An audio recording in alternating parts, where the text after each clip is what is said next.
AI can help us if we set the paradigm right. The human race and the human himself has always been trying to emulate himself via machines. And now Dr. Shahid was trying to explain this. I will keep it non-technical, but my focus would be on how we need to start looking at AI for the future and betterment of Pakistan. So the cognitive process that we're trying to encompass through machines and has been the struggle is one of the reasons where we see that the human mind, where it has the reasoning, it can perceive things, and it's constantly trying to learn. Now, this has to be put in the perspective of what are we trying to generate and what are we doing. Till the year 1900, the world population was 1 billion people. And as we progressed, by 1960, we added another 1 billion people. Today, the world is adding 1 billion people every 10 to 12 years. The same Earth, the same geographical boundaries, the same Earth's resources, the same of everything, but now it has to be shared currently with 7+ billion people, projected to be around 9 billion people. Some studies say it will be 11 billion people. But if we take the same maths and bring it down to Pakistan, and why I'm being specific to Pakistan, because I feel this August House, with this kind of intellect, has an opportunity and a responsibility to address it. Pakistan alone is adding 4.8 million people annually. The current urbanization process that is going on, the way we are looking at things, our geographical boundaries will not change. Our food security requirements will not change. Health of our humans will not change, and thanks to COVID, we can see the damage it has done. Man's race with machine, and yet nature kicks it back with just something called COVID. And we are all on a standstill. So this race between machine, man, and nature is always going to open our eyes to new dimensions. And this is what becomes critical, because our geographical boundaries will not change. When you add the 4.8 million people, they're learning what they perceive and what they can reason with, based out of what machines and how we can equip ourselves in the learning process is our future challenge. AI has been there since 1956. It was done in Dartmouth, and that's where we started with AI in 1956. The only change that has come is the human ability to now bring data processing doubling every 12 months, chips doubling every 12 to 18 months, storage capacity doubling every 12 to 30, 18 months. And by virtue of the speed, when I say speed, is what we are generating. Please bear in mind what I mentioned earlier. We are adding 1 billion people every 10 to 12 years to this earth. These people are generating data, and we have more. We crossed, the humans crossed in 2014, we crossed how many more connected people we have. Today, every individual is connected to 7 devices, and if it is doubling, you can imagine where we're going, and that is the amount of data that is coming out. This data needs to be processed, analyzed, and looked at. Now, the analysis power is obviously dependent. We are fortunate we have Rashid amongst us, looking after Natal, brought fiber to our homes, is at a different speed. If we take 3G, 4G, and if we take 3G as 3, 5G is basically the speed of 100. And by 2030, when we will have 6G, it will be at a speed of 1,000.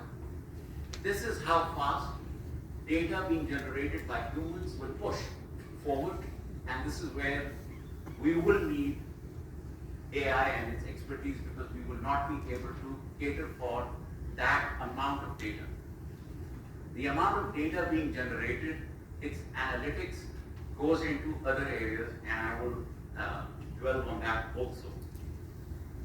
Yes, it is an amazing revenue generator, the data.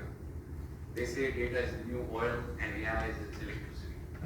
You take any of the top 5 companies in the world, they are all data driven, they are all tech companies, there is no oil companies, there is no other things now. You see the race with Elon Musk trying to match Bill Gates in the days to come, or you take Amazon's gentlemen. We see that these trillion-dollar people are in themselves bigger than many economies of the world. Imagine that we have Elon Musk, Jack Ma, and the likes of these people who have the kind of wealth they have. Pakistan's GDP pre-COVID was 354 billion. 354 billion.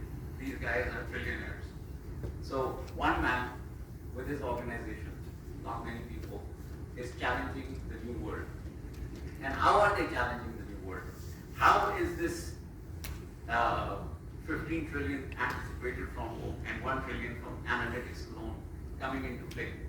It is coming into play because multinationals, not companies, multinationals, today hold data on you in such a way that they can do a complete analysis on you. What are your habits?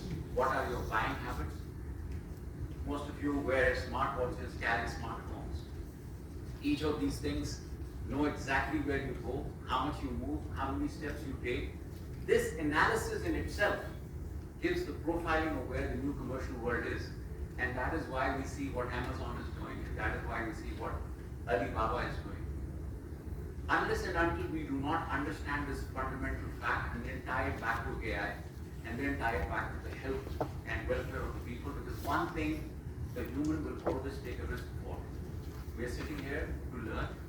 We are very competitive by nature, and in the capacity of us wanting to learn, we will do things that sometimes you will say humans can't do, but humans are very resilient, and they have always surfaced above all challenges. And therefore, if it is COVID-19, I asked my grandson, why is it called COVID-1? Because COVID-19 is COVID-19. And there has been several other pandemics before us, and we have achieved them or surmounted them. So we will surmount this one also. But the question is, how do we focus and where do we go? Our current positioning is really very challenging. I'm not saying depressing.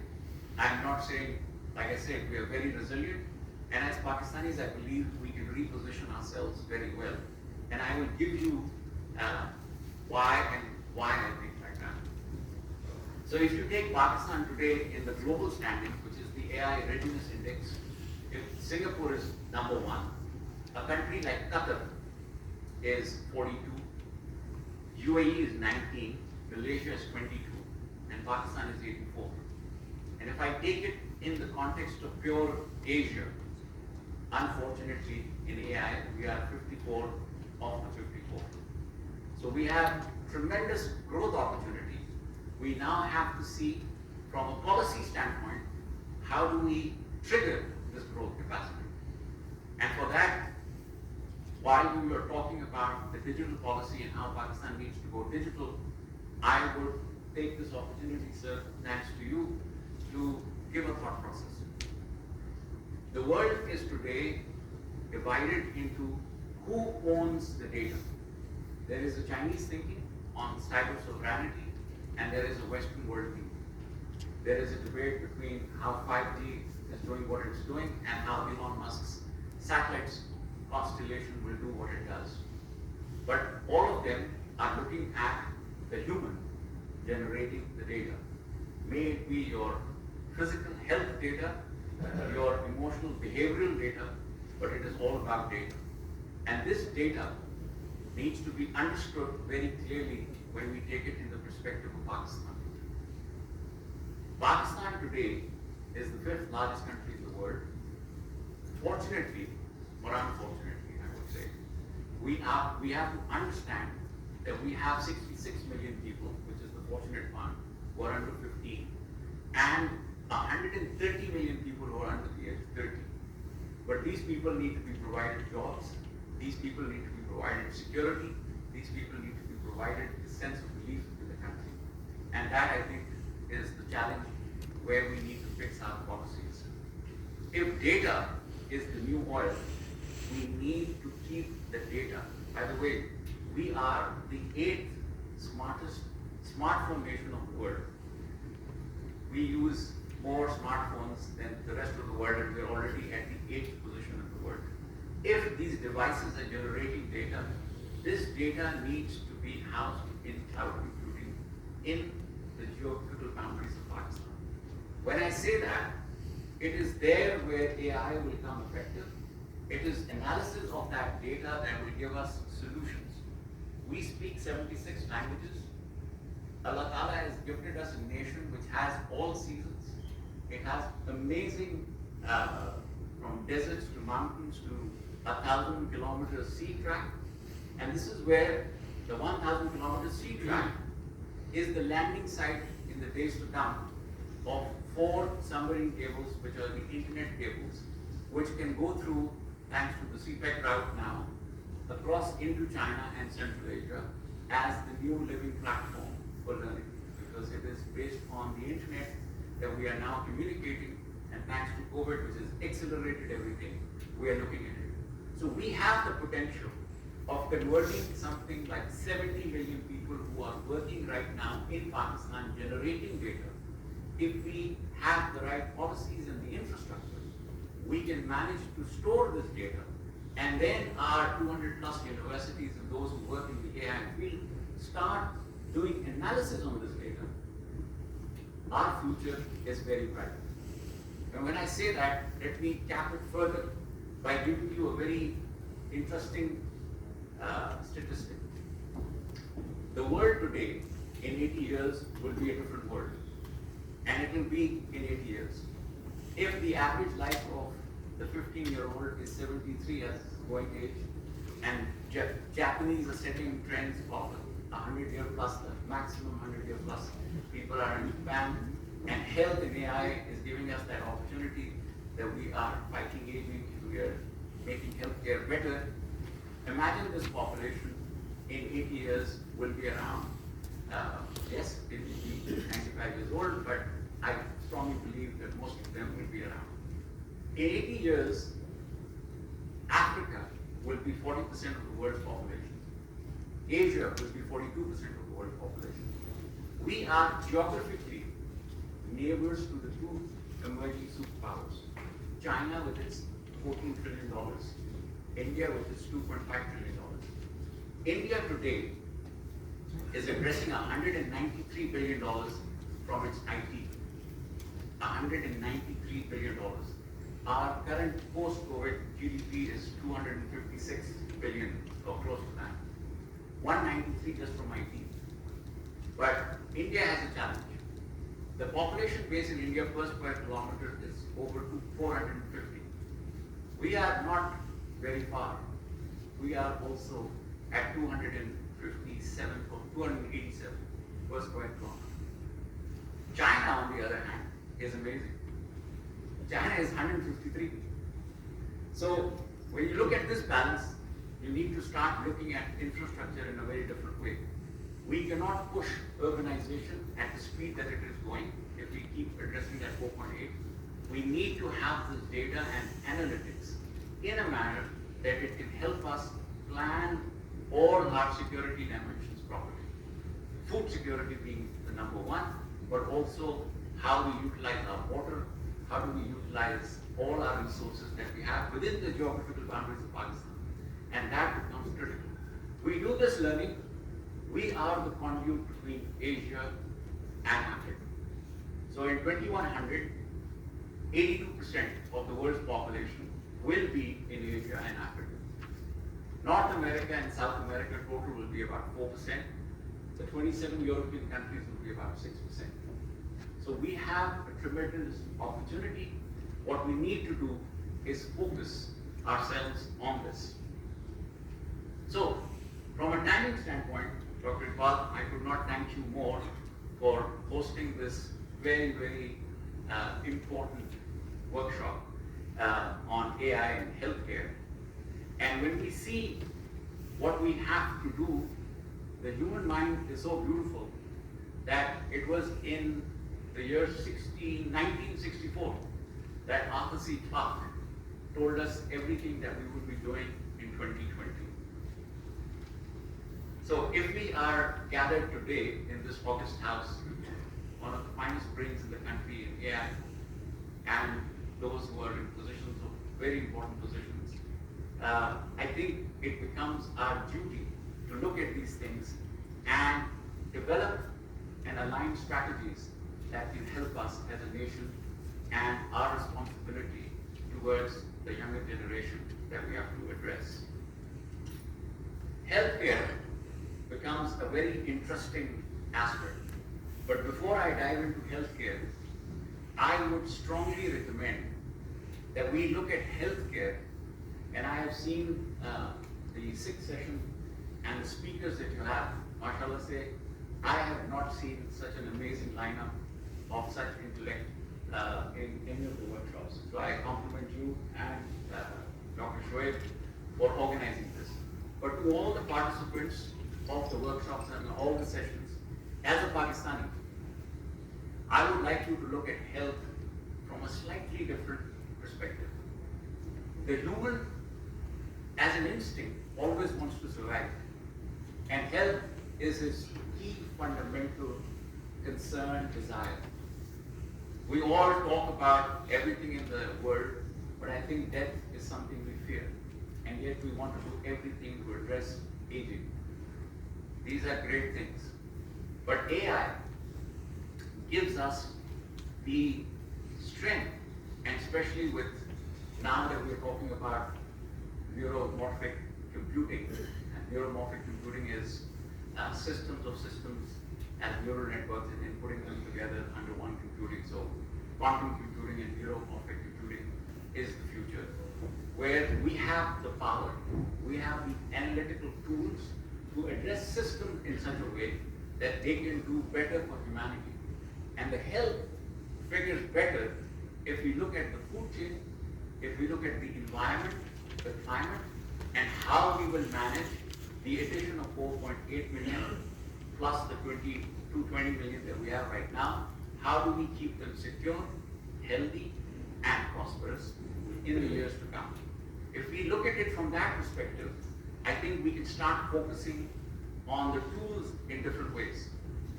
The fundamental way, as a foundation, and this is my personal belief, what humanity can do and why Allah Ta'ala has given us this capacity to think and bring technology to this level of AI, from neural networks to where we are, is basically giving us the tools to ensure that we can replenish the Earth's resources that we are depleting because of the addition of population.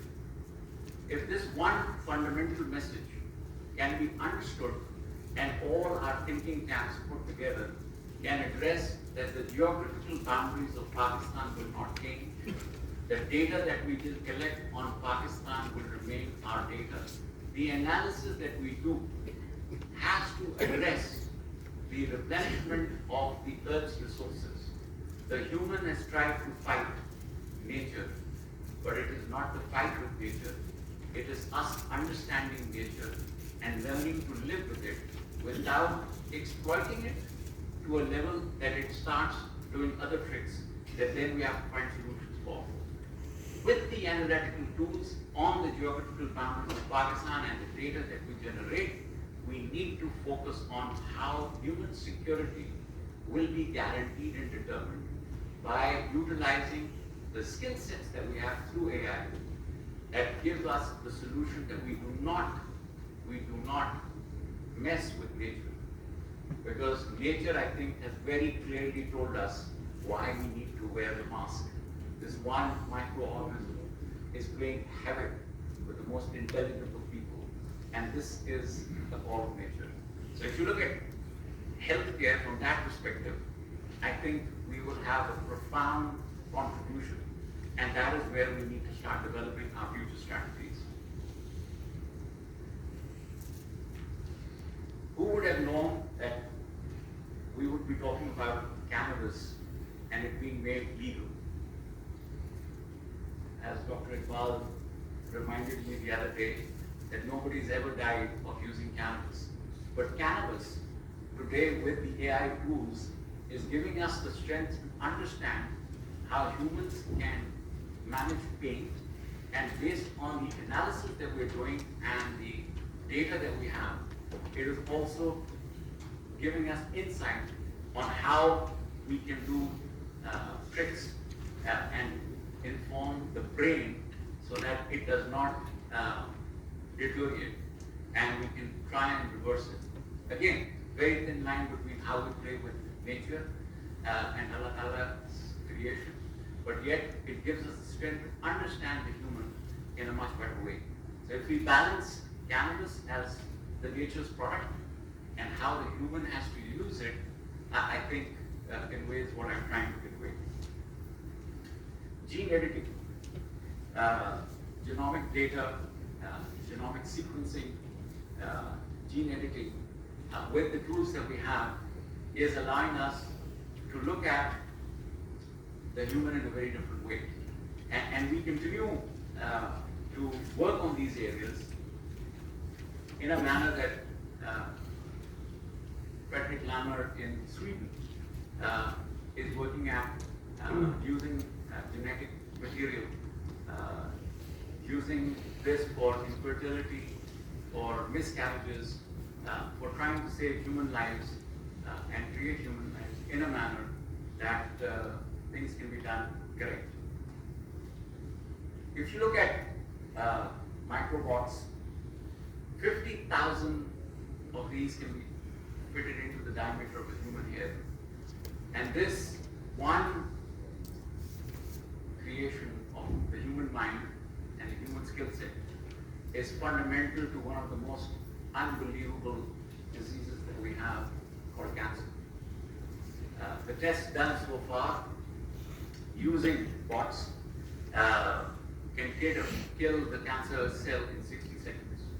Research is on, and Durham University in the UK is working on this, and other people are working on this. And this is a fundamental area where I have seen what cancer is doing, and I've seen how bad it is.